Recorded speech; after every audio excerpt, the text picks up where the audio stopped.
Aujourd'hui, je vais vous parler des fausses offres d'emploi que l'on peut trouver sur Facebook ou sur le net. Pour celle-ci, j'ai pris un exemple d'un faux emploi d'homme ou de femme de ménage, mais ça peut très bien être faux emploi de chauffeur, de mise sous pli. Enfin, il y en a pas mal actuellement. Donc là, c'est offre d'emploi homme ou femme de ménage. Je vais faire passer pour un homme intéressé et je contacte donc la personne. Donc tout de suite, par mail, une réponse par mail avec un texte qui est pas vraiment très compréhensible. J'aurais aimé que vous commenciez le travail dans la semaine sur prochaine, dès le lundi sur prochain. Bravo. Ensuite, me propose des heures de ménage avec un tarif très intéressant, 15 euros de l'heure.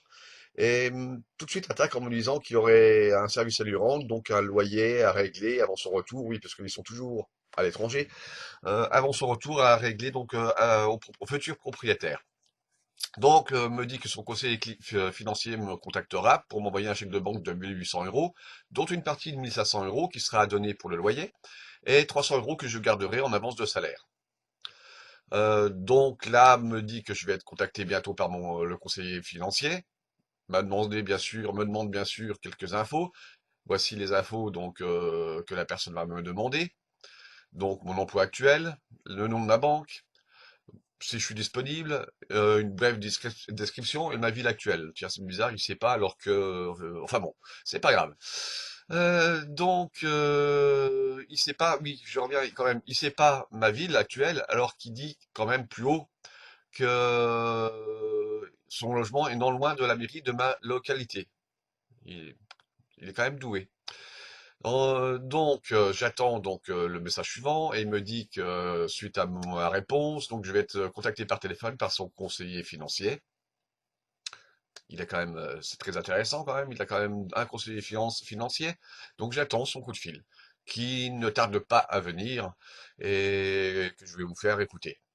Donc voici le coup de fil du conseiller financier. Oui, Oui, alors allô? bonjour. Oui, bonjour, monsieur Raoul Thierry. Oui. Oui, je vous appelle de la part de madame Marika. Oui, pour l'emploi. Oui, oui, pour l'emploi. Oui, oui, Je dois vous envoyer un chèque de 1800 euros. Vous êtes au courant? oui, oui, oui, c'est ce qu'elle m'avait mis dans leur email. D'accord. Votre nom, c'est Raoul, Ah, Raoult. oui, Thierry. D'accord. Vous êtes à quelle banque, monsieur? Crédit agricole. D'accord. Je vous envoie le chèque dès cet après-midi par lettre prioritaire. Vous allez normalement le recevoir demain ou plus tard samedi. D'accord, bah, d'accord, pas de souci. Puis je recontacte en disant que j'ai reçu, c'est ça? Oui, La oui, dès personne? que vous, oui, oui, dites-lui que je vous ai contacté et je vais envoyer le chèque dès cet après-midi. D'accord. Bah, dès que Donc, je l'ai, je lui dis que j'ai reçu. donc, Et puis ok. Non, une fois que vous avez reçu le chèque, vous me rappelez sur ce numéro pour me tenir au courant. Ah, d'accord. Ok? D'accord, je vous Dans rappelle à votre ce boîte aux numéro. lettres. Oui, vous me rappelez. Merci beaucoup et bonne fin de journée. Merci vous de même. Voilà donc le chèque qui est arrivé, une belle petite somme. Pour info, si vous le remettez à la banque, même s'il est sur votre relevé le lendemain, il va falloir quelques jours avant que la banque vous avertisse qu'il est faux ou volé.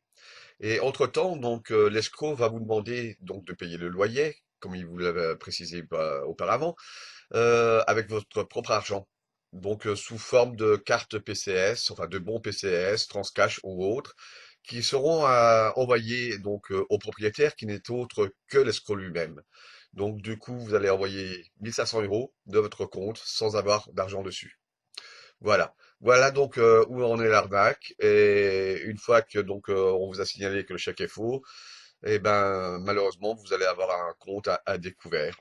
Voilà. Donc méfiez-vous bien de ce genre d'offre de travail trop alléchante.